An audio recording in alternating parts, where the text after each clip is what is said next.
누가복음 15장 19절에서 24절 같이 읽어봅니다. 더 이상 아버지의 아들이라 불리울 자격이 없나이다.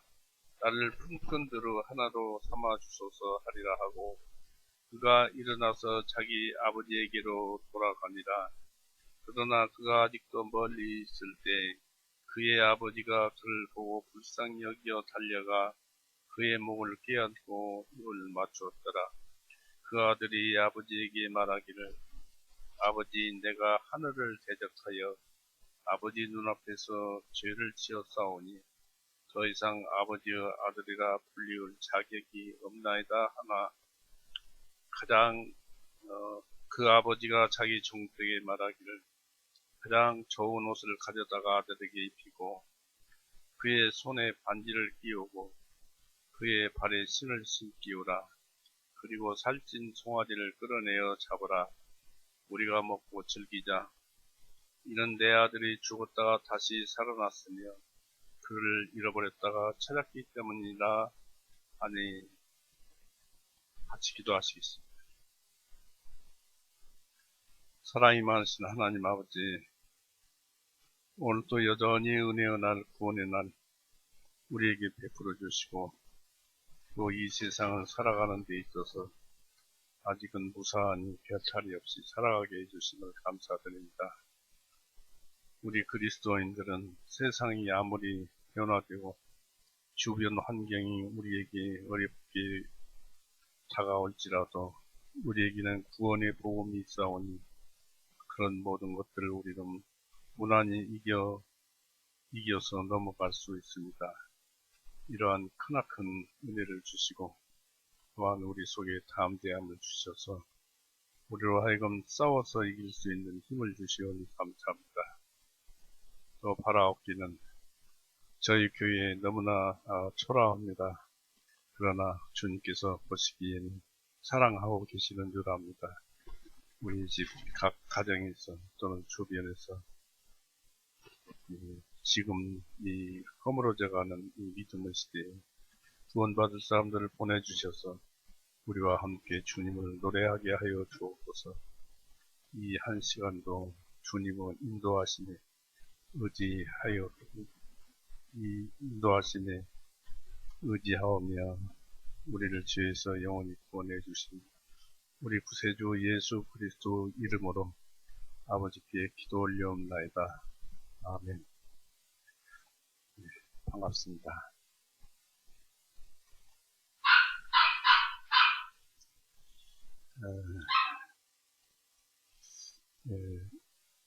지난주까지는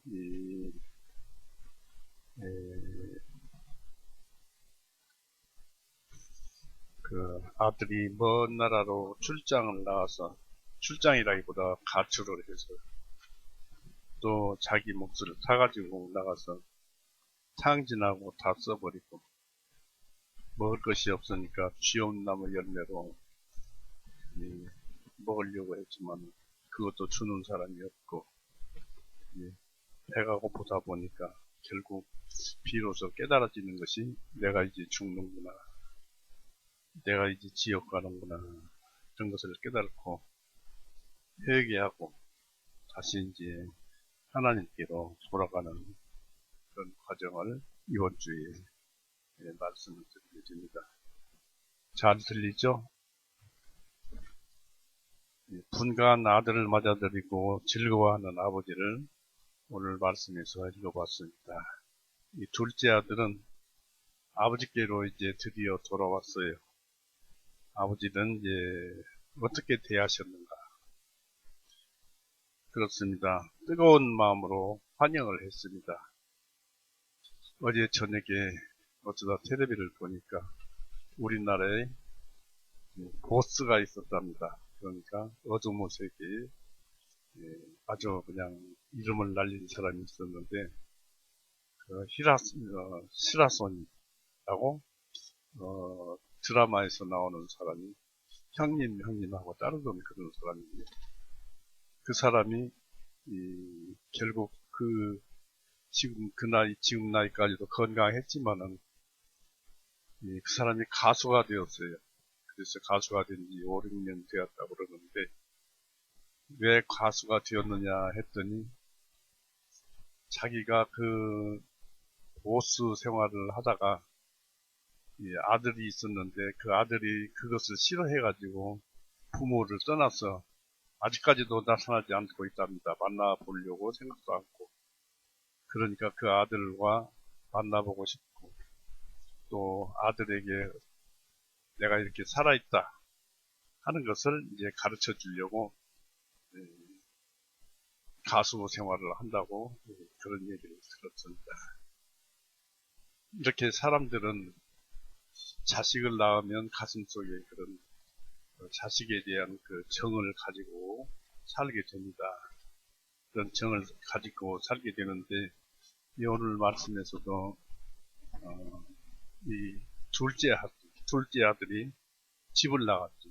집을 나가서 온갖 재산 다 쓰고 탕진하고, 안 식구가 딸렸는지 안 딸렸는지는 모르지만은 이제 죽는구나 하고 아버지에게로 이제 되돌아간 것이죠. 그러나 이제 아버지는 그러한 자식을 어디서 사랑이 솟아난지 모르게 사랑을 합니다.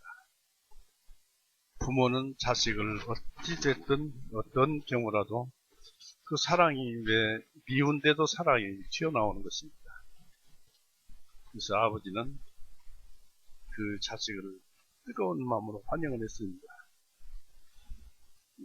사실 이것은 어리석고 불순종하는 자녀들을 둔 부모들에게 주는 좋은 교훈이기도 합니다. 그런 사랑이 나오는가 하면은 그렇지 않는 사람도 있기 때문에 그렇습니다. 이 부모들은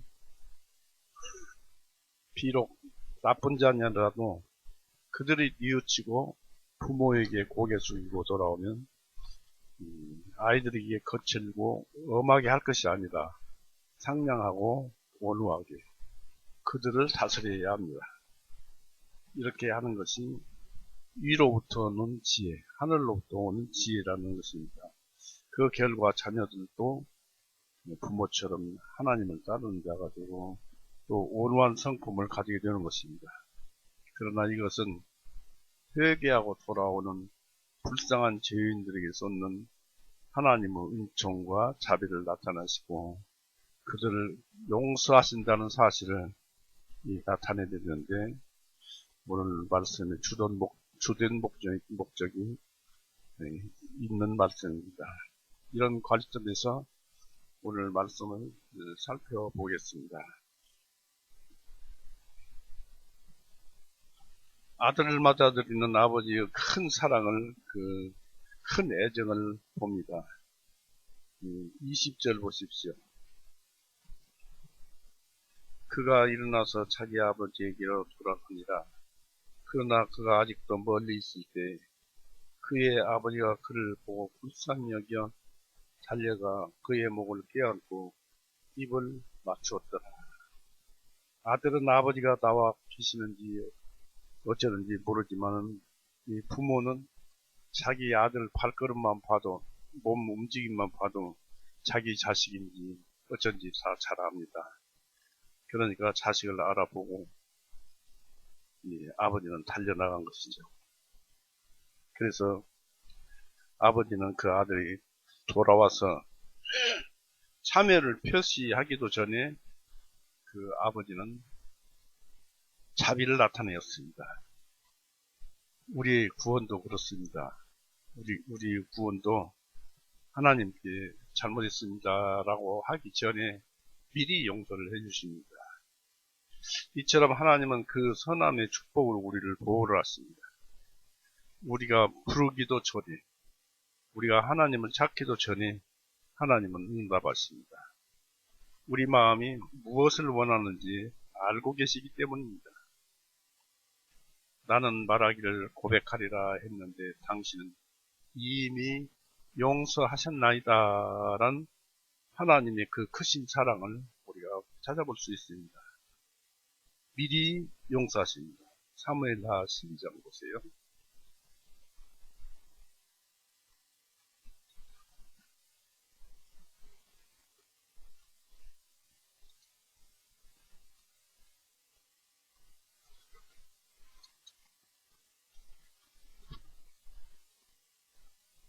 사무엘하 12장 13절. 다윗이 나단에게 말하기를 내가 주님을 대적하여 죄를 지었노라 하며 나단이 다윗에게 말하기를 주님께서도 또한 왕의 죄를 지우셨으므로 왕이 죽지 아니하리다. 왜 왕이 죽지 아니하리다 했느냐면 살인한 자는 그 살인죄로 갚아야 됩니다. 그러니까 다윗이 우리아를 죽였을 때 그 살인자니까 그 살인자를 하나님께서 징벌을 내려서 죽게 하는데 그것을 잘못했다고 다윗이 나단에게 얘기하니까 그런 마음을 미리 하나님께서 아시고 나단에게 다윗의 죄를 용서했다고 그 마음속에서 알려준 것입니다. 하나님은 우리가 죄를 고백하고 하나님께 자백만 하면은 미리 하나님은 아십니다. 물론 당연히 용서해 주십시오라고 해야죠. 여기서 표현된 친절이 참 선명합니다. 우리가 여러 군데를 찾아봐야 할 텐데요. 20절에도 보면은 그를 보고 불쌍히 여겨 달려가 목을 껴안고 입을 맞추었더라. 잘못했다고 빌기도 전에 목을 껴안고 입을 맞추었어요. 시편 32편 한번 보십시오.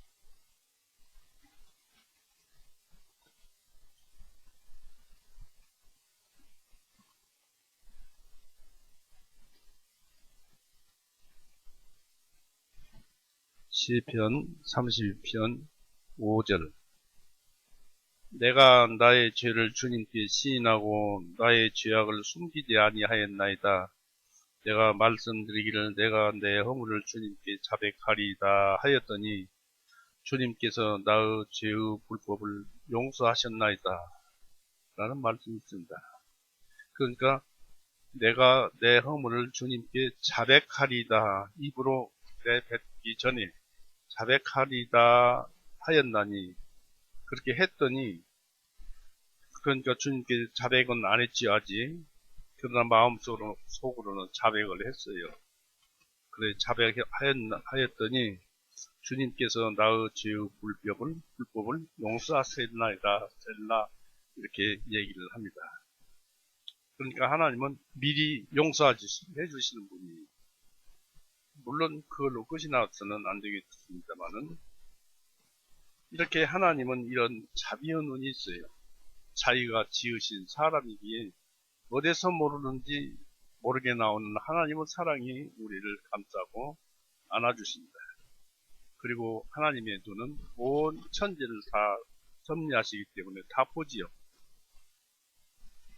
에스겔서 1장이라든지 13장에 보면은 수레바퀴에 눈이 가득 찼더라 그랬는데 온 천지를 내려다보시는 하나님의 눈이, 그 아버지는 아들을 보았습니다. 다른 식구는 아무도 그를 알아보지 못했는데 마치 높은 망대에 올라가서 자기가 떠나보내. 그리고 그 아들이 돌아오는 것을 볼 수 있다면 얼마나 좋을까 하는 생각 속에서 아들이 떠난 길을 지켜보았던 것처럼 그는 재빨리 돌아오는 아들을 보았던 것입니다. 이것은 죄인의 회개를 하나님이 얼마나 바라고 계십니까? 또 하나님께로 나오는 그 사람들을 하나님께서 맞이할 채비를 단단히 하고 계신 것을 우리에게 알려주시는 것입니다. 하나님은 사람들이 떠나가면은 언제 다시 돌아올까 늘 지켜보고 계시며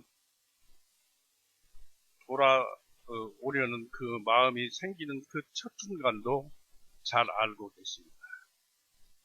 그런데 우리가 한 가지 여기서 알 것은 구원받지 못한 사람들에 대한 주 얘기도 되지만은 구원받은 사람도 하나님을 떠나서 살아요. 그럴 때 하나님은 돌아오려고 하면 그 첫 순간도 알고 돌아오는 것을 하나님은 기뻐하고 그렇습니다. 우리는 감사해야 할 것입니다. 그 아버지의 연민 어린 자비가 있습니다. 속에서 맴돌던 연민과 아들을 보고 싶어 했던 열망이 불같이 일어나고 있었어요. 아버지는 불쌍히 여겼습니다. 목을 끌어안고 꾀체재언이 땀 흘리고 흙 묻고 먼지 묻고 그런 비참한 자식입니다. 막내 자식이니까 더 사랑스럽겠죠. 이 비참함은 그것이 죄인의 비참함이라도 동정의 대상이 됩니다. 비록 죄인이 그것을 자초했다 하더라도 하나님은 무한한 자비로 동정하십니다. 이스라엘 아픔을 향한 내 마음이 긍휼히 불을 뜯는 듯 하도다라고 호세아 11장 8절에도 기록되어 있고 이사야 10장 16절에도 기록되어 있습니다. 이 자비의 발걸음이 있습니다. 그 발은 재빨리 달려갔어요. 아버지는 달려갔어요. 뛰어갔어요. 이것은 하나님이 긍휼을 보시는데 얼마나 빠른가를 나타내는 표현입니다. 방탕한 아들은 수치와 두려움, 무거운 짐 아래서 천천히 왔지만 그냥 고개 숙이고 거지 옷하고 찢어진 옷 입고 신발은 신었는지 안 신었는지 맨발로 터벅터벅 흙 묻은 발로 천천히 걸어왔지만은 상냥한 아버지는 사랑이 듬뿍 담긴 아버지는 빠르게 달려나가서 아들을 맞이했습니다. 이게 하나님의 마음입니다. 우리가 살다가도 혹한 죄를 졌다가 바로 되돌이키면 하나님은 이렇게 빨리 맞이해 주십니다. 이 자비에 또 팔이 있습니다. 그 팔은 아들을 끌어안았습니다. 목을 껴안고 입을 맞추었습니다. 떼국물이 흐르는 그 얼굴을, 먼지 투성인 얼굴을 끌어안고 입을 맞추었습니다. 이 더러움은 외부에 있는 더러움이 아니라 내부, 마음속에 있는 것이 더러움이죠. 아버지는 그 더럽던지 말던지 사랑하는 자식이 돌아오니까 입을 맞추었습니다. 죄에 젖어 있고 두들겨 맞아야 마땅하고 또 돼지를 치다 오는 더럽고 추한 아들이지만 그래서 아버지같이 강하고 부드러운 연민이 없는 사람이라면 손도 대기 싫었을 것이지만은 목을 끌어안고 이처럼 진심으로 회개하는 자는 아버지께서 받아주십니다. 곧 하나님에게 사랑받고 주 예수님께 사랑을 받습니다. 예수님이 아니면 모든 것이 이루어지지 않고 예수님이 아니면 이런 말씀도 있을 수 없습니다. 그런데 여기에도 자비의 입술이 있습니다. 그 입술은 벌집이 꿀을 내는 것처럼 사랑과 자비를 냅니다. 바로 20절에 자비를 나타내어서 입을 맞추었더라 했습니다. 이 입맞춤은 그가 환영받는다는 것을 확신시켜 줄 뿐 아니라 죄를 용서받았음을 확증하는 것이었습니다.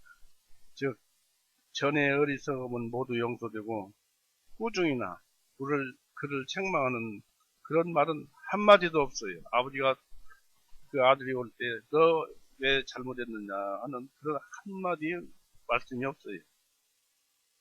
그래서 그런 입맞춤은 꾸중이나 그를 책망하는 말은 한마디도 없을 것이라는 표시였습니다.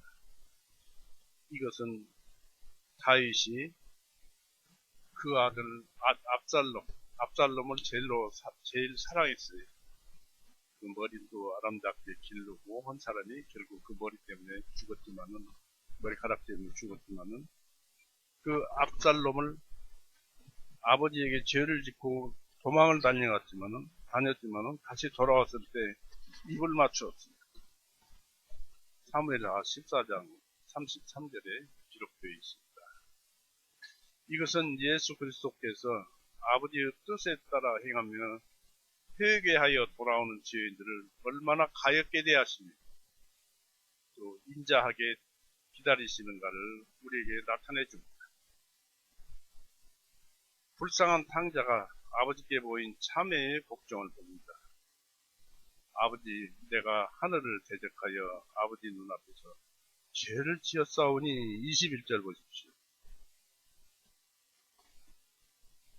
그 아들이 아버지께 말하기를 아버지, 내가 하늘을 대적하여 아버지 눈앞에 죄를 지었사오니 더 이상 아버지의 아들이라 불리울 자격이 없나이다 하니라고 21절에 기록되어 있습니다.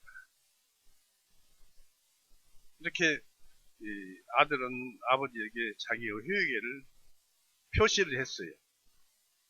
그런데 이것은 어느 때에 나왔느냐면 아버지가 끌어안고 목을 끌어안고 입을 맞추고 난 뒤에 나온 것입니다. 그렇게 입을 맞춘 후에도 아버지여 제가 죄를 지었나이다 라고 한 것이죠. 죄의 용서와 죄의 용서함 받으니 평안을 받은 사람들일지라도 그 마음엔 죄에 대한 참다운 참회가 있어야 합니다. 무슨 얘기냐면 옛날에 지은 죄가 있는데 옛날에 지은 죄가 있어요. 그래가지고 이제 다행스럽게도 예수님의 구원의 복음을 듣고 예수님이 모든 죄를 다 가져가셨다는 그 말씀을 믿고 그래서 죄를 용서받았어요. 그럼 모든 죄가 다 용서되었으니까 끝났다 하는 것은 잘못된 거예요. 왜냐하면 우리는 옛날에 지은 죄에 대해서 내가 이렇게 옛날에 나쁜 죄를 지었구나. 주님께서 내 죄, 그 죄도 다 가져가셨구나 하고 내가 왜 그런 나쁜 죄를 지었을까 하는 후회와 이런 것들이 있어야 하고 그 다음에 그로 인해서 예수님께서 피 흘려 죽으셨구나. 내가 예수님을 죽으시게 했구나.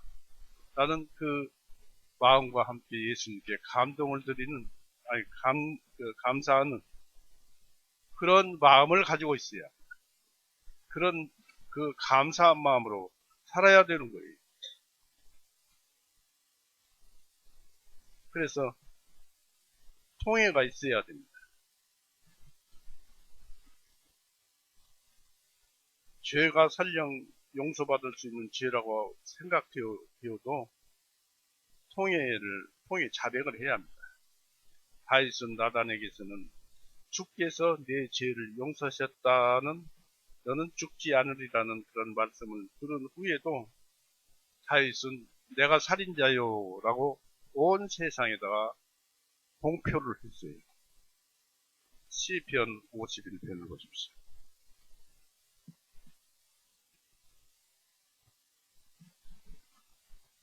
이 말씀이 일반 백성들은 잘 몰랐을 테지만은 온 이스라엘 백성에게 자기의 잘못을 공표를 했어요. 나 잘못했습니다. 백성들이여 라고 공표를 했어요. 시편 51편 보십시오.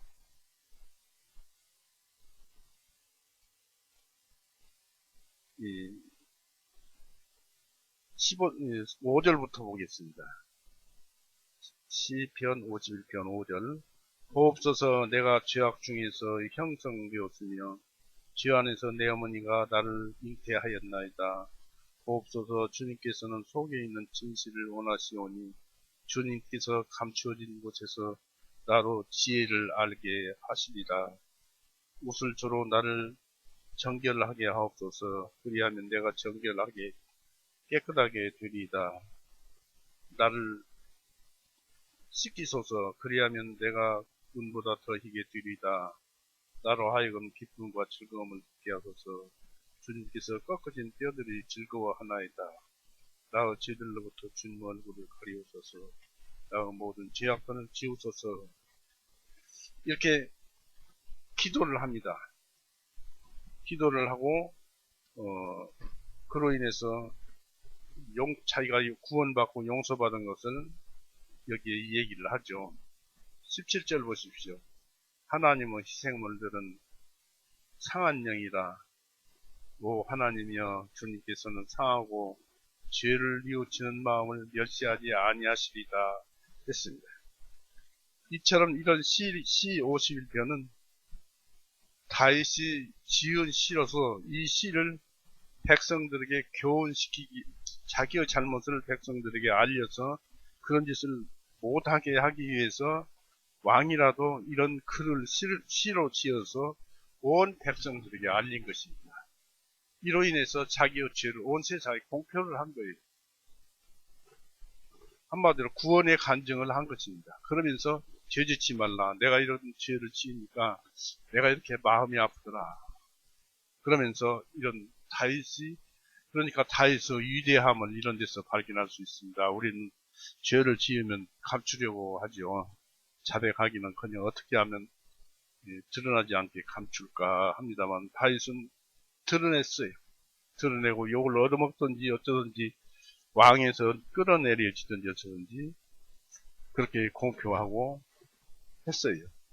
결국 오히려 유명한 왕으로, 우리에게 위대한 왕으로, 다윗 왕으로, 선지자로 우리에게 나타나서 우리에게 가르쳐주고 있습니다. 모든 죄를 하나님께 자백하라는 것입니다. 그래서 용서를 받으라는 것입니다. 죄를 평안스러운 느낌으로 용서받는다는 것은 더욱더 우리의 죄에 대한 슬픔을 크게 해야 합니다. 그와 같은 생각에 의해서 더욱 증가되는 것이 우리의 순수한 복음적 슬픔입니다. 에스겔서 16장 봅시다.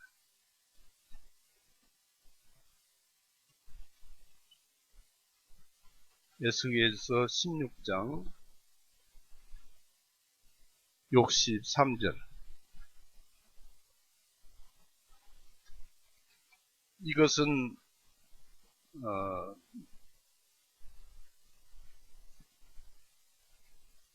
내가 행한 모든 일에 대하여 너를 향해 내가 진정되었을 때, 내가 화가 가라앉았을 때, 내가 진정되었을 때 너로 하여금 기억하고 당황하게 하며 내 부끄러움으로 인하여 다시는 내 입을 열지 못하게 하려 함이니라. 주 하나님이 말하노라 하라 하시니라. 여기서 보면은 바로 하나님께서 죄를 용서해 주시고 화도 안 내시고, 그럴 때 우리가 용서를 받았잖아요. 그렇게 해서 사랑 때문에. 그렇지만 우리가 죄 지은 것을 기억을 하고, 내가 이렇게 죽을 죄를 지었었구나 하고 놀라고 당황하라는 것입니다. 부드럽게 용서를 받았다 하더라도 나중에 생각하면 죽을 죄구나 라는 것을 깨닫고 당황을 하게 되더라는 얘기입니다. 그래서 부끄러움으로 인하여 다시 내 입을 열지 못하게, 입을 열지 못하게 하려 함이니라. 그래서 언제든지 하나님 앞에는 겸손하고 신실되게 행하라는 그런 말씀을 에스겔서 16장 63절로 우리에게 가르쳐줍니다. 이는 내가 내 모든 행한 일을 용서한 후에 너로 기억하고 부끄러워서 다시는 입을 열지 못하게 하려 함이라. 우리를 용서하시려는 하나님의 준비를 보면 볼수록 우리는 우리 스스로를 용서하기가 더욱 어려워집니다. 왜 이런 죄를 지었을까? 왜 두려워할지 모르고 멍청하니 죄를 지었을까? 하고 두려워해집니다. 알면서도 또 죄를 집니다. 참 사람은 요상하기 그지없습니다.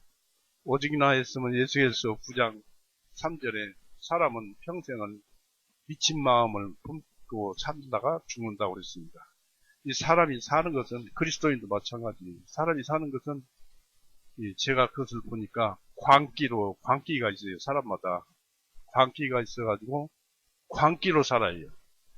말씀에 사는 사람이 드물어요. 미쳐서 광기로 살아요. 그래서 우리는 그런 데서 빠져나와야 한다 이것입니다. 그래서 우리는 그런 광기가 일어날 때 정신을 차려야 돼요. 자기의 감정을 꼭 붙들어야 돼요. 감정으로서 이성을 억눌러야 돼요. 이성으로서 자기의 뜻을 억눌러야 돼요. 그리고서 그렇게 해서 자기를 포기하고 예수님께 나를 맡겨야 합니다. 모든 것을 주님이 알아서 해주소서. 혼자 하려니까 일이 힘든 거예요. 무슨 일이든지 혼자 하면 힘들어요. 그런데 하나님이 같이 해주시면 수월해요. 내가 참 이런 더위를 어떻게 지낼까 하고 힘들어 하기도 했지만 힘들어하지만은 그래도 주님이 알아서 해주시겠지 하면 덥든지 말든지 그냥 지나갑니다. 하나님이 다 해주시는 거예요. 이렇게 자비한 아버지가 돌아오는 탕자를 위해서 예비한 놀라운 그 준비를 보게 됩니다. 아들은 복종하는 마음으로 가고 있었어요. 그저 품꾼으로 써주시옵소서 하는 마음으로 갔어요. 아들이 마음먹은 말은 19절입니다. 보십시오. 더 이상 아버지의 아들이라 불리울 자격이 없나이다. 나를 품꾼들을 하나로 삼아주소서 하리라 하고 그 자식의 마음은 이와 같았어요. 모든 것을 내려놨어요. 자기의 옛날 그 폼 잡고 살던 것, 광기로 살았던 것, 이런 것들을 모든 것을 내려놓고 아버지께로, 하나님께로 찾아간 것입니다. 그래서 품꾼들을 하나로 삼아주셨어. 다른 말은 하지 않았습니다. 우리는 돌아가는 동안 이 말을 잊었다고 생각할 수 없습니다. 탕자가 이 말을 아버지께 돌아가는 동안 아마 품꾼을 하나로 삼아주소서 하는 말을 계속 입으로 되뇌이면서 아버지한테 갔을 것입니다. 또 동시에 마음이 변했거나 이제는 처음 결심한 때보다 식구가 되기를 바라지 않거나 혹은 종이 되기를 싫어한다거나 하는 것은 생각조차 할 수 없었습니다. 그러나 아버지는 아들의 말을 중단시키면서 아들아, 더 이상 너 무가치를 얘기하지 말아라. 나는 너를 진심으로 환영한다고 아버지는 말을 합니다. 비록 내가 아들이라 불릴 자격이 없어도 나는 너를 사랑하는 아들, 귀여운 자식으로서 불변이다. 하나님은 불변이다라고 말을 합니다. 이렇게 처음부터 환대받는 사람은 굳이 고용된 품꾼으로 만들어 달라고 요구할 필요는 없습니다. 에브라임, 북쪽 이스라엘을 이루었던 한 지파죠. 이 에브라임이 스스로 슬퍼했을 때 하나님은 위에서처럼 위로하셨습니다. 예레미야 31장 보십시오.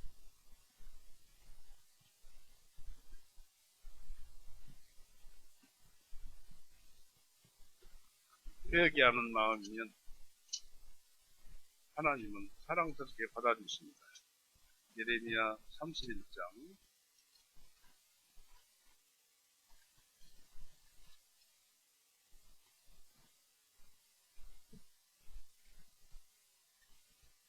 18절에서 더 봅니다. 18절에서 봅니다. 나는 에브라임이 스스로 이렇게 탄식함을 분명히 들었나니 주님께서 나를 징벌하심에 멍에 익숙하지 못한 수소 같은 내가 징벌을 받았나이다. 주님께서 나를 회복시켜 주시면 내가 돌아가겠나이다. 이는 주님께서는 주 나의 하나님이시기 때문이다. 내가 돌이킴을 받은 후에는 분명히 내가 회개하였고 내가 가르침을 받은 후에는 내가 내 넓적다리를 쳤나이다. 내가 내 젊은 시절의 책망을 지녔기에 부끄럽고 참으로 수치스러운 나이다 하였느니라. 에브라임은 나의 참 사랑하는 아들이 아니냐. 그는 기뻐하는 자식이 아니냐. 이는 내가 그를 꾸짖은 이후로도 여전히 열정으로 그를 기억하기 때문이다. 주가 말하노라. 그러므로 내 속이 그로 인하여 괴로우니 내가 그에게 반드시 긍휼을 베풀리라고 이게 기록되어 있습니다. 이처럼 하나님은 우리를 위로하십니다. 회개를 하면은 위로를 하시고 또 우리에게 그 하나님을 알게 합니다. 이 마음에 하나님의 말씀이 음성이 울려오는 것입니다. 마음으로 울려오는 것입니다. 뭐 어떤 우리가 사람 말을 하듯이 음성으로 하나님이 말씀으로 우리에게 울려오는 것이 아니고 하나님은 우리 마음에 하나님의 마음이 음성이 하나님의 마음이 되어서 마음이 우리 마음에 울려와서 우리가 그 말씀을 듣는 것입니다.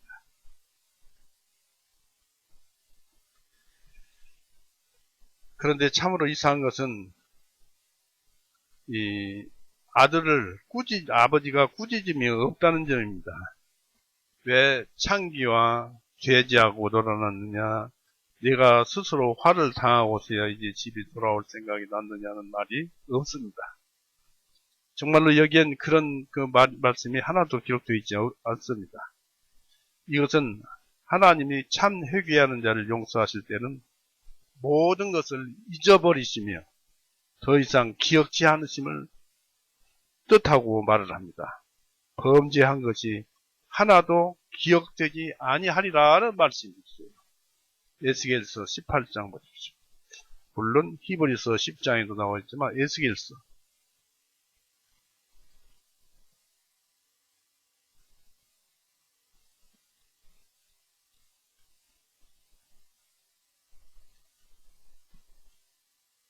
에스겔서 18장 22절 그가 범한 그의 모든 허물들이 그에게 하나도 언급되지 아니하리니 그가 행한 그의 의로움으로 인하여 그가 살리라 했습니다. 그가 행한 그의 의로움으로 살리라 했는데 우리가 무슨 의를 행합니까? 예수 그리스도께서 우리의 모든 죄를 용서하셨다는 이 사실을 믿는 것이 우리의 의예요. 그러니까 계속 믿고 사는 것이 계속 의를 행하는 그런 일입니다. 그렇게 되면은 하나님께서는 우리를 다시는 죄를 기억지 않으십니다. 범죄한 것이 하나도 기억되지 아니하리라. 새겨드려야 할 말씀입니다. 거기엔 아들이 태어나면서 가지는 자격을 따라서 옛날에 바랬던 정도 이상으로 풍성하고도 훌륭한 준비가 되어 있었습니다. 응당 아들은 아버지가 그를 알아보고 부엌으로 가게 해서 종들과 같이 배고프니까 식사를 하게 했어도 이 아들은 감지덕지 했을 것입니다. 그러나 하나님께서는 본래의 이치로 돌아오고 하나님의 자비에 자신을 맡기는 그런 사람들에게는 그들이 구하고 생각할 수 있는 것 이상으로 풍성함으로 거저주십니다. 이 탕자는 거절당하지는 않을까 하는 두려움과 용납받을까 하는 그런 희망을 안고 돌아왔습니다. 그러나 아버지는 두려웠던 그 이상으로 뿐만 아니라 바랐던 것보다 훨씬 더 잘해주었습니다. 즉 그를 용납했을 뿐만 아니라 사랑하는 마음으로 아들을 받아주셨습니다. 탕자는 누더기 그런 옷을 입고 돌아왔는데 아버지는 새 옷을 입혀줄 뿐만 아니라 치장까지 시켜주었습니다. 아버지는 아들이 돌아옴을 알고 대기하고 있던 종들에게 이르기를 가장 좋은 옷을 입히라 고하였습니다. 집안에 있는 낡은 옷이라도 괜찮고 그에게는 이것도 충분할 텐데 아버지는 겉옷이 아니라 모든 옷, 왕자들이나 높은 사람들이 입는 예복을, 즉 가장 좋은 예복을 입히라고 명령했습니다. 여기엔 이중의 강조가 보입니다. 즉 내가 어떤 것을 원하는지 종들 너희들이 아는 예복, 가장 훌륭한 예복이라는 말입니다. 이것은 그가 집을 나갈 때 입었던 그 옷, 제일 좋은 옷입니다. 타락한 자들이 회개하고 가장 좋은 일, 여기서는 회개와 돌아옴을 의미하는 것을 말을 하는데 그 좋은 일, 회개를 행할 때 그들은 용납받으며 동시에 가장 좋은 옷을 입을 것입니다. 우리 역시 잠깐 믿음 안에서 한눈 팔다가 다시 돌아올 때는, 예수님을 생각할 때는 그 순간 우리는 좋은 옷을 입고 있음을 볼 수 있습니다. 이 아들에게 예복을 가져다 입혀라. 그리고 그 옷 입기를 아들이 부끄러워하고 더럽고 때국물 흐르는 옷을 입고 돌아온 아들이 어울리지 않는다고 생각하는지 모르지만은 그래도 그 옷을 입혀라. 뿐만 아니라 식구 중 한 사람으로 대우받는다는 표시로서 가족이 가지는 권력을 상징하는 아들이라는, 가족이라는 그 권력을 상징하는 반지인 그 반지를 손가락에 끼워주라고 말을 했습니다. 부자들은 가락지를 끼웠습니다. 아버지는 아들이 재산의 한 몫을 내버렸지만, 자기 재산의 한 몫을 내버렸지만은 회개한 것에 대한 보답으로 또 다른 것을 주려고 결심을 한 것입니다. 아들은 맨발로 집에 찾아왔지만 아마도 여행으로 발이 부르텄을 것입니다. 그러나 발에 신을 신기워서 편안하게 해주라고 말씀하십니다. 이처럼 회개하는 자에게는 하나님의 은혜가 예비되어 있습니다. 이 가장 좋은 옷, 바로 그 옷은 그리스도 옷입니다. 그러니까 예수님께서 골고다에서 피 흘리고 죽으시고 우리의 죄를 대속하셨고, 또 그로 인해서 예수님께서 부활하시고 우리의 생명이 예수님을 믿음으로 인해서 예수 그리스도와 한 영이 되어서 우리도 부활의 생명을 가지고 있고, 또 그 다음에 예수님이 죄 없으시니까 부활하신 것이니까 우리 역시 죄 없으니까 생명을 얻었어요. 그래서 이것이 의입니다. 이게 그리스도의 의요, 의에 우리가 입을 그리스도의 의의 옷입니다. 그래서 가장 좋은 옷은 예수님의 의입니다. 이는 죄인들이 입어야 할 가장 중요한 예복입니다. 죄인들은 주 예수 그리스도로 옷을 입어야 합니다. 즉 의의 예복은 바로 구원의 옷입니다. 이사야 61절 보세요.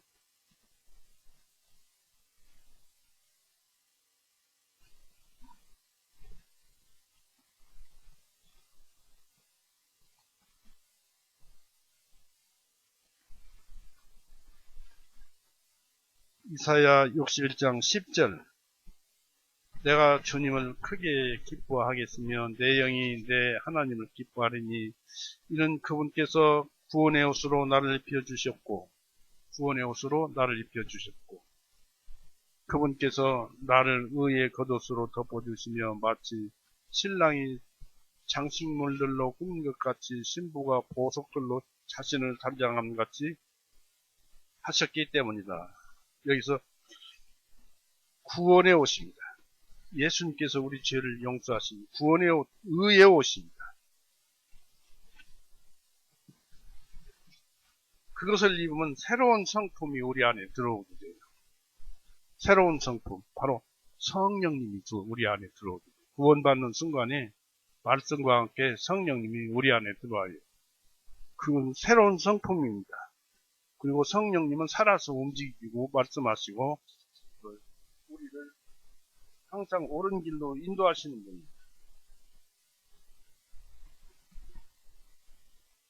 그래서 참 회개하는 자들은 이 옷을 입고 완전히 성화됩니다. 어떻게 성화됩니까? 갈라디아서 3장 보세요.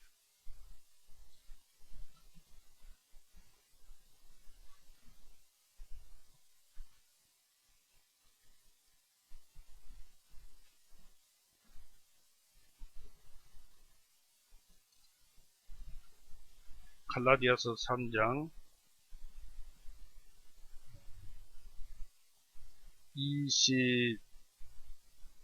25절부터 볼까요? 갈라디아서 3장 25절. 그러나 믿음이 온 이후로는 우리는 더 이상 훈육선 생활이 있지 아니하나니, 이 훈육선 생활은 율법을 말을 합니다.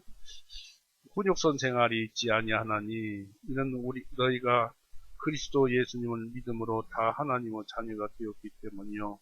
이는 너희 많은 이들 곧 그리스도 안으로 침례를 받은 자는 다 그리스도로 입었기 때문이니, 바로 예수님으로 옷 입은 거예요. 예수님으로 옷 입었다는 것은 아까도 말씀을 드렸지만은 예수님의 의예요. 예수님께서 우리 모든 죄를 용서하신 그 자체를 옷 입은 것입니다. 한번 하나님이신 예수님이 죄 없다고 한 번 칭하셨으면 우리는 죄가 없는 거예요. 하나님은 한 번 말씀하시고 두 번은 말씀하시지 않습니다. 그리고 하나님은 어제나 오늘이나 동일하다고 히브리서 12장에 나오죠. 13장에 나옵니까? 거기에 기록되어 있습니다. 그리고 예수님께서는 그렇게 우리를 의의 옷, 구원의 옷이 되셔서 우리를 옷 입혀 주십니다. 그리고 또 예수님께서는 그런 의의 옷이 되는 분이시지만은 예수님 안에서는 바로 오늘날 예수님께서 성령님으로 오셔가지고 성령의 인치심을 우리에게 주십니다. 바로 손에 가락지를 끼웠다는 것은, 손에 가락지를 끼우라고 그랬죠. 끼웠다는 것은 성령의 인치심을 나타냅니다. 성령에 의해서 우리는 구원의 아래 인침을 받는 것입니다. 내가 믿은 후로 인침을 받았다는 것입니다. 성화되는 사람들은 존경과 위엄을 받습니다. 또한 요셉이 바로에게 반지를 받으면서 가락지를 끼워서 나의 친절을 끊임없이 기억하게 해서 그가 잊지 않도록 하라는 그런 말을 들은 것처럼 권력에 있게 됩니다. 요셉이 그랬죠. 7년 가뭄과 7년 풍년을 얘기를 했었죠. 그걸로 인해서 애굽 왕이 요셉에게 반지를 끼워주는 그런 큰 권력을 넘겨주는 것을 볼 수 있습니다. 그 다음에 발에 신을 신기어라 했습니다. 발에 신을 신기었다 하면 평안의 복음을 예비하였다는 뜻인데, 에베소서 6장 보십시오.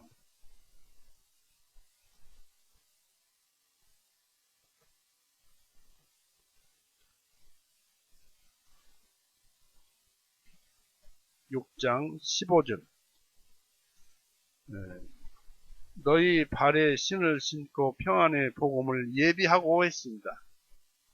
즉 복음으로 신발을 신고 복음으로 예비한다는 것은 무엇을 뜻하느냐면, 우리가 구원받기 전에는 혹 우리의 생명을 해치는 자들이 오면 굉장히 두렵고 무섭고 떨립니다. 죄를 지었거나 어쨌든 간에 굉장히 두렵고 떨리는데, 우리가 떳떳하고 구원의 복음, 구원을 받았다면 오늘 지금 죽어도 좋고 내일 죽어도 좋고 좀 더 있다가 주님 오실 때까지 있어도 좋고, 죽음에 대해서 우리는 이미 그 두려움이 떠난 사람들입니다. 즉 다시 말해서 죽음에 대해서 구원의 복음을 가진 자들은 저 세상을 믿고, 죽으면 저 세상으로 가니까 웬만한 세상 삶을 사는데 하나 괴롭고 두렵고 무서운 것이 없고, 걸어가도 평안히 인생을 걸어간다는 얘기입니다. 그래서 발에 신을 신기었다 하면 평안의 복음을 예비하였다는 그런 뜻으로서 우리가 그 믿음을 가지고 있다, 평안의 믿음을 가지고 있다는 뜻입니다. 구원받은 사람들은 항상 구원의 복음을 되새기봐야 합니다. 그래서 이 말씀은 회개하는 자에게 은혜 베푸심으로 다른 지인들도 회개한 그를 보고 잘못을 깨닫고 돌아오게 하고자 하심을 뜻합니다. 다윗은 용서받음으로써 하나님의 길을 지인들에게 가르쳤습니다. 베드로는 회개함으로써 다른 사도들을 격려했습니다. 예수님을 3번이나 부인했죠. 사람이 맨발로 갈 때보다 신을 신고 가면 더욱 평안할 것입니다. 그리스도인들도 신앙생활을 할 때 평안하며 더욱 즐겁고 또 흔들리지 않으며 걸어갈 수 있다는 것을 구원의 복음이 있으며 구원의 복음이 알려주고 자신 안에는 든든함이 있습니다. 믿음이 있습니다. 하나님이 계십니다. 이 탕자는 굶주려서 집에 왔지만은 아버지는 그를 먹여줄 뿐 아니라 이 아들에게 잔치를 베풀었습니다. 23절 보십시오. 누가복음 23절.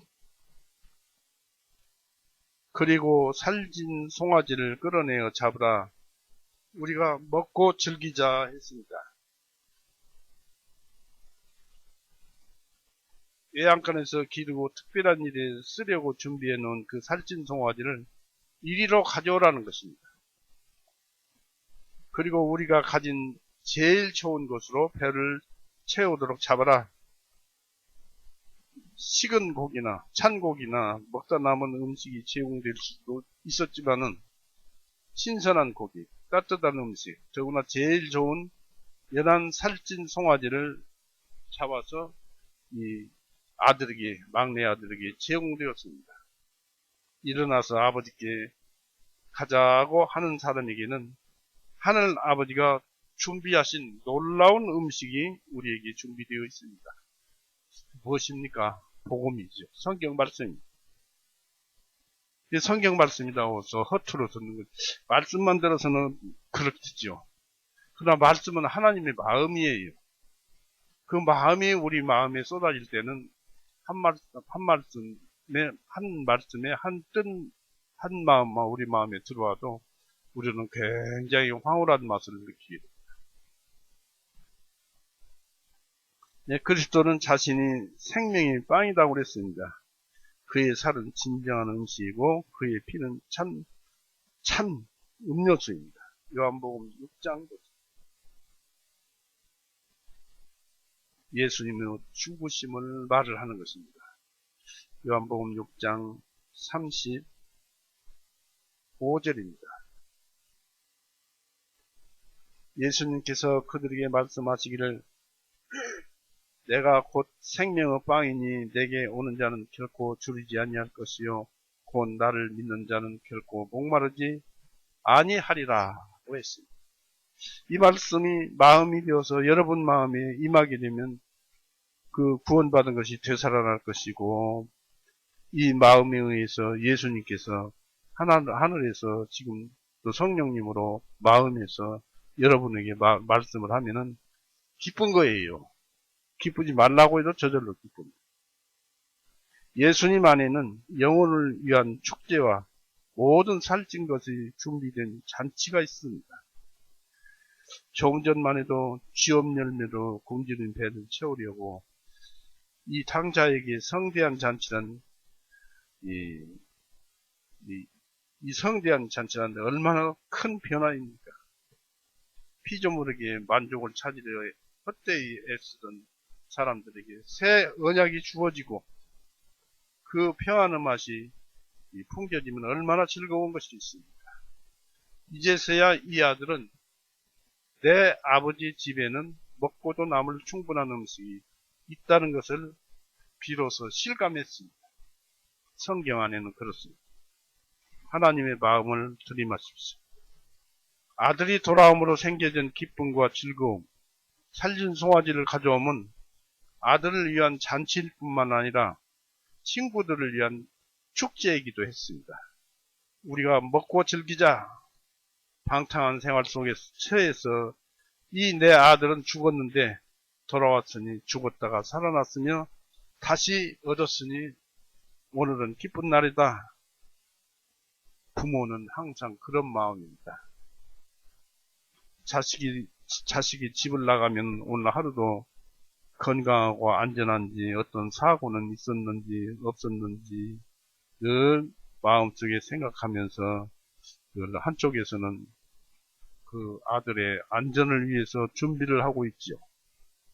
그런데 이 내 아들은 집을 나가서 방탕했다가 되돌아왔는데 죽었다가 돌아왔는데 죽었다가 살아났는데 이제 다시 얻은 것이 아니냐. 오늘은 기쁜 날이다 라고 합니다. 우리는 그의 소식을 오랫동안 못 들어 죽은 것으로 생각했었는데 보라 그가 살아있다. 우리는 그를 잃어버린 자로 포기하고 소식을 들으더니 생각을 안 했는데 잃었다가 찾았다. 이런 사실을 우리는 기억을 해봅시다. 한 영혼이 죄에서 하나님께 회개하고 돌아서면 죽음에서 생명으로 그 영혼을 들어올리는 것입니다. 영혼이 죽었다가 살아난 것입니다. 잃어버려진 것으로 보이는 것을 찾는 것입니다. 이것이야말로 위대하고 놀라우며 행복한 변화입니다. 그 자체로 죽은 것이 살아나고 하나님 교회에서 잃어버려졌던 것이 다시 찾아지며 무익하던 것이 유익하게 됩니다. 빌레몬서, 히브리서 앞에 있어요. 빌레몬서 1장 한번 보실까요? 1장 11절. 지나간 때에는 내게 무익하였으나 지금은 너와 나에게 유익함으로 내가 그를 다시 보내었나니 그러므로 너는 그를 받아들이라. 그는 내 속 중심과 같은 자니라 라고 했습니다. 이렇게 이 빌레몬이 전에는 버려졌던 자이지만 이제는 유익하다는 것입니다. 무익하던 것이 유익하게 되었다 하는 것입니다. 그것은 마치 봄이 들어와서 대지의 표면에 새로운 변화가 일어난 것과 같습니다. 죄인들의 회개는 하늘에 계신 하나님께 크게 기쁘신 일이고 동시에 그의 식구에 딸린 모든 사람들도 기뻐해야 합니다. 물론 당연히 기뻐하지 말라고 해도 기뻐해집니다. 스스로 기뻐해져요.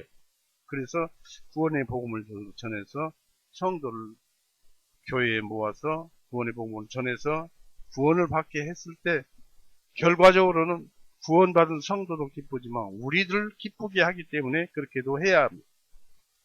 하늘에서 기뻐하면은 땅 위에서도 그렇게 해야만 합니다. 그리고 생각을 해보면은 기뻐하심을 시작하신 분은 바로 아버지였습니다. 아버지께서 기뻐하셨기 때문에 우리 마음에도 기쁘심을 주셔서 우리도 기뻐하신 것입니다. 다음에 다른 사람들을 기뻐하도록 부추기셨습니다. 그러므로 우리는 죄인들의 회개를 기뻐해야만 합니다. 그리고 또 회개하면 당연히 우리는 기뻐해야 합니다. 왜냐하면 그것은 하나님의 계획을 성취하는 것이며 하나님이 보내셨으며 영원히 영광 받으실 그리스도에게로 사람들을 데려오는 것이기 때문에 그렇습니다.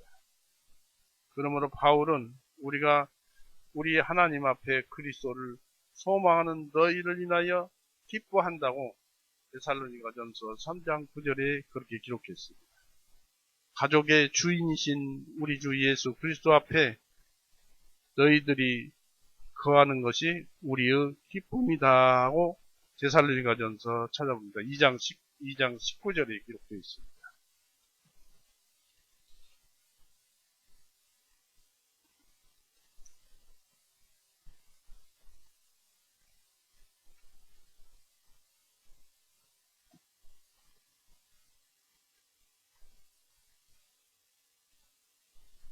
(2장 19절에) 우리의 소망이나 기쁨이나 환희의 면류관이 무엇이냐?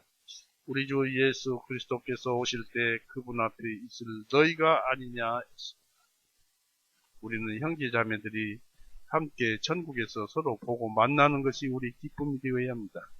많은 형제자매님들을 많이 알면 얼마나 더 좋겠습니까?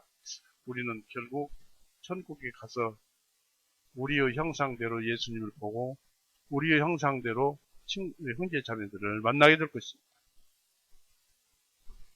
이제 가족들은 주님과 함께 모여서 즐기기 시작했습니다. 하나님의 자녀들과 종들은 하나님이 기뻐하시는 일을 함께 기뻐해야 합니다. 지금까지도 말씀을 드려왔습니다마는 우리는 교회 성도들이 더욱더 즐거운 마음으로 신앙생활을 하고 전도를 해서 또 새로운 영혼을 살리고 또 하나님께 기쁨을 드리는 또 우리가 기쁨을 받는 그런 교회가 되어야 되겠습니다. 오늘은 이렇게 해서 여기까지만 하고 마칠까 합니다. 같이 기도하시겠습니다. 사랑이 많으신 하나님 아버지, 오늘도 주님의 은혜롭게 우리를 받아주시는 그 모든 것을 찾아보고 읽어보았습니다. 주님께서는 우리가 회개할 때 우리의 죄를 기억지도 않는다 하셨고, 또한 우리를 기억지 않으시면서 우리를 더욱 사랑하시고, 또 주님께서는 그 크신 은혜로 우리의 죄를 다시 기억지 아니하시고 참으로 우리를 사랑하시는 그 마음을 우리에게 심어주셔서 우리로 하여금 주님을 사랑하게 하심을 감사드립니다. 그리고 또 한 점 우리에게 알아야 할 것은 성경 말씀, 이 66권, 이 말씀 속의 말씀 하나하나가 글이 아니고 하나님의 마음이라는 것. 또 하나님은 이 성경 66권으로만 말씀하시고 그 말씀의 마음으로만 우리에게 얘기하신다는 것. 어제나 오늘이나 변함없이 여전히 이 말씀으로 말씀하신다는 것을 알게 하여 주셨습니다. 항상 주님의 말씀만 우리 마음속에 떠나지 않게 해주옵시고 그 마음을 우리에게 들려주셔서 우리가 혹간 세상에 치우치더라도 그것에서 발을 빼는 기회가 되도록 인도하여 주시옵소서. 언제나 우리를 사랑하시고 우리의 가는 길을 인도하시는 우리의 구세주 예수 그리스도 이름으로 감사하오며 기도 올렸사옵나이다. 아멘. 마치겠습니다.